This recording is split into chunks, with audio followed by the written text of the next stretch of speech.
Assalamualaikum warahmatullahi wabarakatuh. Selamat datang di channel YouTube Always Classroom. Kali ini kita akan membahas materi PKN SDMI. Rekan-rekan mahasiswa PGMI UIN AM Sanggaji Ambon yang Bapak banggakan, hari ini kita punya topik kajian yang sangat krusial. Kita akan membedah tuntas bagaimana kurikulum pendidikan kewarganegaraan di tingkat dasar ini sebenarnya dirancang. Ingat ya, sebagai calon pendidik, kalian harus sadar bahwa ini bukan sekedar ngajarin anak buat hafal poin-poin materi di kelas. Tidak, ini adalah sebuah rekayasa sosial dan kognitif untuk membangun pandangan dunia anak benar-benar dari titik nol. Jadi, mari kita kaji perlahan-lahan, siapkan catatan kalian. Coba kita pikirkan sejenak tentang perjalanan 6 tahun anak-anak di bangku sekolah dasar. Sebagai calon guru MI, kalian harus paham betul bahwa rentang waktu 6 tahun ini bukan sekedar urusan administrasi naik kelas. Bukan itu. Ini adalah masa transformasi kognitif, sosial, dan moral yang luar biasa fundamental. Anak-anak yang tadinya cuma ngerti aturan rumah yang konkret dan simpel, pelan-pelan kita bimbing sampai mereka paham konsep abstrak bernegara, kayak sistem tata negara dan dinamika global. Nah, proses ini tuh nggak terjadi lewat lompatan yang tiba-tiba, rekan-rekan. Semuanya merupakan sebuah perancah pedagogis, sebuah scaffolding yang diukur sangat hati-hati, menyesuaikan dengan tahap perkembangan psikologi kognitif anak didik kita. Untuk memudahkan pemahaman teoretis kita pada pertemuan kali ini, perjalanan 6 tahun tadi bisa kita bagi jadi 3 tahap utama perluasan cakrawala siswa. Tahap pertama, kita mulai dari fondasi karakter dan lingkungan dasar. Lalu kita naik ke kesadaran sosial dan keberagaman masyarakat. Dan bermuara pada tahap puncak, yaitu tata negara dan wawasan global. Mari kita masuki bagian yang paling awal dari analisis kurikulum ini, yaitu tahapan fondasi karakter dan lingkungan dasar. Di jenjang kelas 1, fokus belajarnya itu benar-benar terpusat pada eksistensi diri sendiri dan lingkungan yang paling dekat, yaitu rumah. Kenapa desain kurikulum nasional kita rutenya begitu? Coba kalian ingat lagi teori perkembangan kognitif Piaget. Anak usia 7 tahun itu pemikirannya beranjak dari pra-operasional menuju operasional konkret, jadi masih sangat egosentris. Makanya, kurikulum kita secara cerdas menanamkan benih-benih yang paling dasar dulu. Ada identitas personal, pembiasaan hidup rukun, kejujuran, dan kedisiplinan.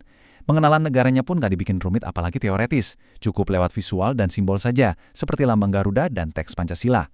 Semuanya disesuaikan secara presisi dengan kapasitas logika dan memori mereka saat pertama kali masuk sekolah.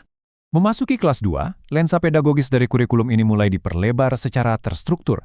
Titik berat yang tadinya cuma di urusan diri sendiri dan keluarga, sekarang digeser sedikit keluar menuju lingkungan sekolah. Di kelas 2 inilah, rekan-rekan, untuk pertama kalinya siswa kita diajarkan secara metodis soal interaksi sosial di luar otoritas orang tua.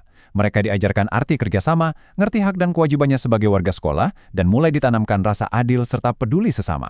Tujuannya apa? Supaya anak-anak kita punya kapasitas sosial untuk hidup berdampingan secara damai di tengah teman-teman sekelasnya yang punya latar belakang berbeda-beda.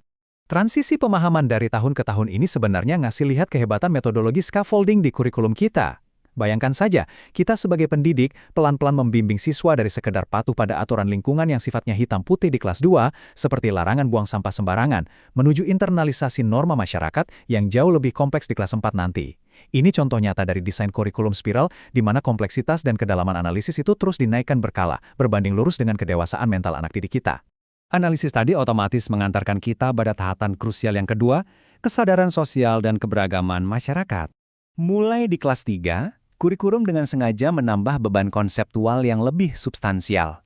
Anak-anak nggak lagi sekedar disuruh patuh aturan, tapi mulai diajak mencerna makna filosofis dari kata tanggung jawab. Di kelas inilah, seni berdemokrasi tingkat dasar diperkenalkan lewat praktek musyawarah sederhana. Tapi yang paling kritis di sini adalah penanaman semboyan Bhinneka Tunggal Ika.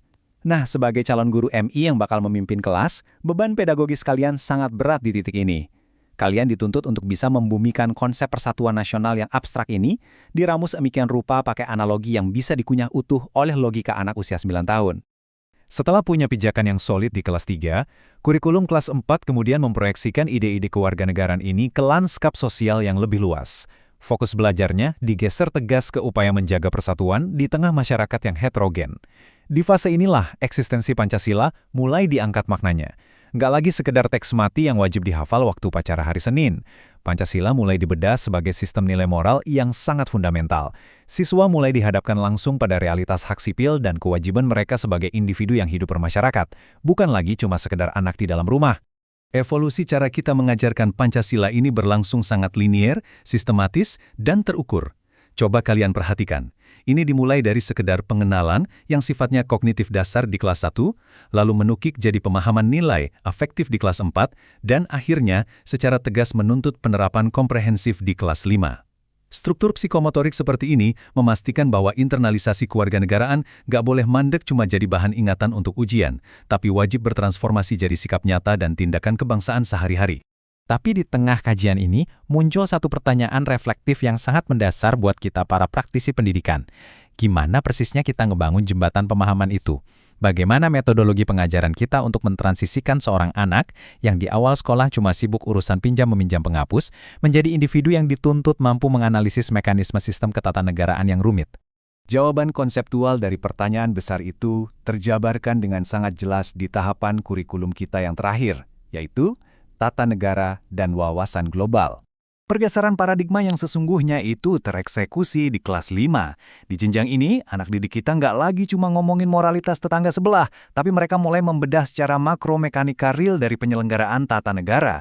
Rekan-rekan mahasiswa secara formal mereka mulai diajarkan hierarki pemerintahan, dari pusat sampai daerah, dan menyelami logika di balik aturan undang-undang tingkat dasar. Konsep toleransi juga nggak lagi diajarkan sekedar empati personal. Toleransi mulai dikonstruksikan sebagai instrumen mutlak untuk menjaga stabilitas pemerintahan di republik yang sangat majemuk seperti Indonesia. Puncak tertinggi dari seluruh kompleksitas pendidikan dasar ini akhirnya dimanifestasikan di kelas 6.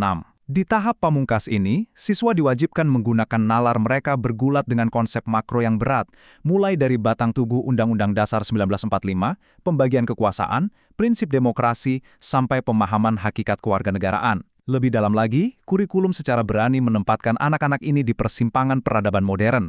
Mereka ditantang untuk memahami derasnya arus globalisasi yang tanpa batas, tapi di saat yang bersamaan dituntut kuat untuk membumikan patriotisme dan rasa cinta tanah air. Ini sejatinya adalah ujian akhir dari bangunan karakter yang sudah kita rintis perlahan sejak hari pertama mereka masuk kelas 1.